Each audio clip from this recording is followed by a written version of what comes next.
Halo semuanya, selamat datang lagi di pembahasan kita kali ini. Hari ini kita bakal langsung nyebur ke sebuah kisah klasik yang jujur aja seru banget. Ini tentang kebijaksanaan, tawa, dan seorang raja yang rasa penasarannya itu bener-bener berujung pada pelajaran hidup yang dalam banget. Kita bakal lihat gimana sih kecerdikan seorang Abu Nawas itu nggak cuma sekedar nyelesain masalah, tapi juga bisa bikin hati kita hangat. Yuk langsung aja kita mulai. Pernah nggak sih kalian dapat pertanyaan yang, yah bener-bener mustahil buat dijawab? Coba deh diingat-ingat lagi. Mungkin kalian pernah ada nih di situasi yang super canggung, disudutkan terus ditanya sesuatu yang nggak masuk akal banget pakai logika biasa. Tegang, keringetan, apalagi ada tekanan buat ngasih jawaban yang kelihatan pinter kan? Nah, situasi kayak gini nih yang jadi inti masalah di cerita kita hari ini. Bayangin tekanan yang kalian rasain itu terus kaliin 100 deh. Soalnya yang nanya di sini bukan orang sembarang, melainkan penguasa tertinggi alias sang raja sendiri. Oke, jadi semuanya ini bermula dari kejadian yang sebenarnya sepele banget. Di sebuah kerajaan yang super damai dan makmur, sang raja lagi jalan-jalan santai nih di tepi pantai. Bayangin aja, anginnya sejuk, burung-burung berterbangan, perfect banget pokoknya. Tapi tiba-tiba rasa penasaran muncul. Beliau nyentuh air laut, terus iseng mencicipinya, dan kaget banget sama rasanya yang sangat asin. Insiden kecil ini, yang literally cuma setetes air di ujung jari, bener-bener bikin kedamaian sang raja lenyap. Beliau sampai nggak bisa tidur loh, pikirannya kepikiran terus sama satu misteri alam ini. Pertanyaan ini, mengapa air laut rasanya seperti garam, akhirnya bikin seisi istana heboh. Sang raja langsung ngumpulin semua penasehat, menteri, sampai tabib istana. Semuanya disuruh jawab.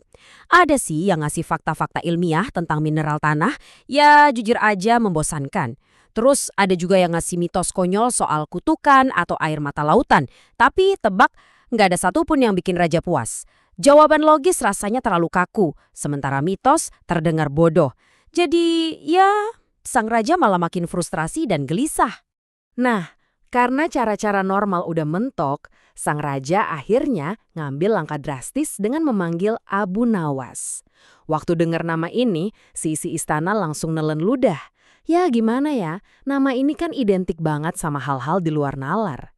Tapi di sisi lain, pas utusan raja datang ke rumahnya, Abu Nawas santai aja. Dia malah senyum. Dia kayaknya udah sadar nih, kepanikan raja ini justru bakal jadi panggung teater yang sempurna buat pertunjukan humornya yang brilian. Dia tahu banget, pertanyaan aneh itu obatnya cuma satu, jawaban yang nggak kalah aneh. Dan bener aja, Abu Nawas berhasil mecahin ketegangan seketika pas dia masuk ke ruang istana yang lagi super kaku itu. Di saat penasihat lain lagi tegang dan keringet dingin, Abu Nawas masuk dan dengan santainya bilang kalau pertanyaan ini benar-benar berbahaya. Terus dia nyeletuk, kalau saya salah jawab, nanti lidah saya bisa ikut asin juga. Gila nggak tuh? Istana yang tadinya sepi kayak kuburan langsung pecah sama tawa. Lewat satu kalimat aja, Abu Nawas udah berhasil ngambil alih kendali ruangan. Ini benar-benar contoh kecerdasan emosional tingkat dewa ya. Dia pakai humor buat ngancurin rasa takut. Nah, sebelum ngasih jawaban, dia ngeluarin taktik yang jenius banget. 3 syarat, 1 gelas air laut, sepiring ikan asin, dan kursi empuk buat mikil. Kenapa ini penting banget sih? Dalam dunia komunikasi ini namanya rule of three atau aturan 3. Lewat permintaan yang absurd ini, dia sebenarnya lagi ngulur waktu, ngebangun rasa penasaran semua orang, dan yang paling penting, ngubah ruang interogasi itu jadi panggungnya sendiri. Dia yang pegang kendali ritmenya sekarang. Dan ini dia klimaksnya. Setelah duduk santai di kursi empuknya, pura-pura mikir keras, Abu Nawas ngeluarin jawaban yang luar biasa absurd tapi nggak bisa dibantah secara komedi. Dia bilang, laut itu asin karena sering nongkrong sama ikan asin. Dan bakal makin asin karena terus-terusan dijilat sama orang penasaran kayak sang raja. Hah, masuk akal nggak sih? Ya sama sekali nggak, tapi denger itu, sang raja malah ketawa ngakak sampai nangis.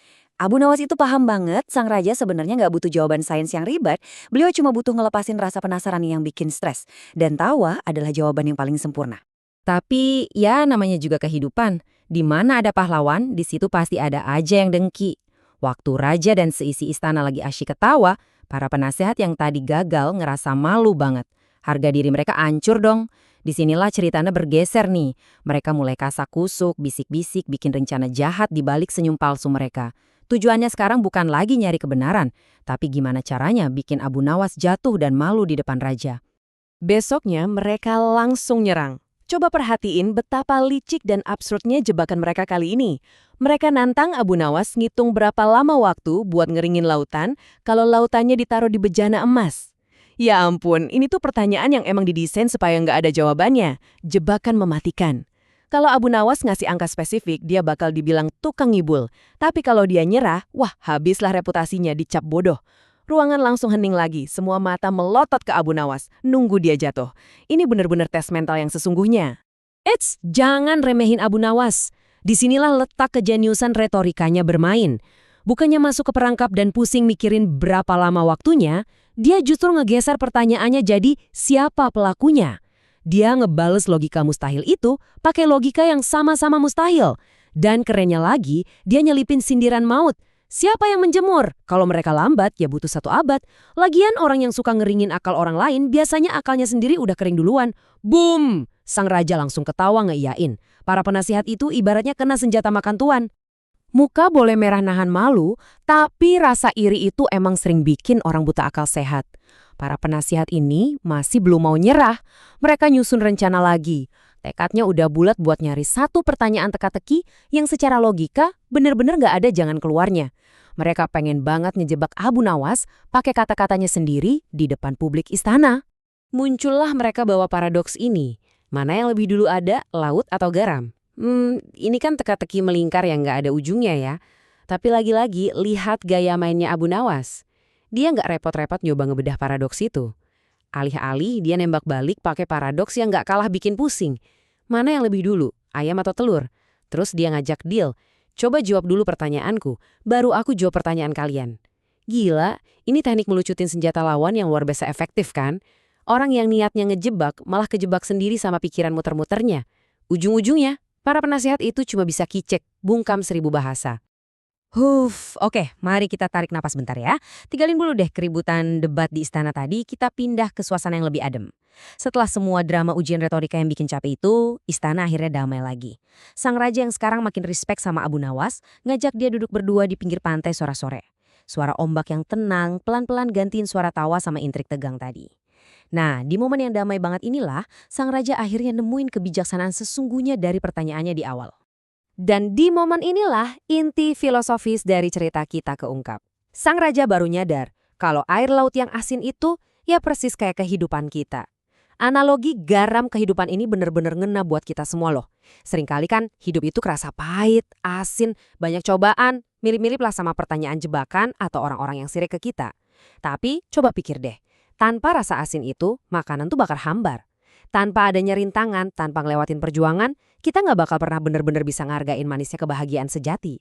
Garam itulah yang justru bikin rasa kehidupan ini balance.